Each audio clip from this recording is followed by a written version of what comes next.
నేను కూడా చెప్తున్నాను, రూపాయి తీసుకుని సంపూర్ణ జీతం తీసుకుంటాను ఎమ్మెల్యేకి.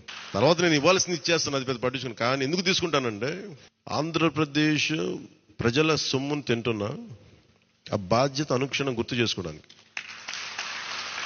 ప్రతి రూపాయికి రేపు పొద్దున నన్ను ప్రజలు చొక్కా పట్టుకుని నిలదీయాలి, అందుకని తీసుకుంటున్నాను. మీకు డబ్బులు ఇచ్చావరా మా ట్యాక్స్ పెయిడ్ మనీతోటి, నువ్వు ఎందుకు పని చేయట్లేదు అని ప్రజలకు హక్కు ఉండాలటడానికి కోసం నేను డబ్బు తీసుకుంటాను.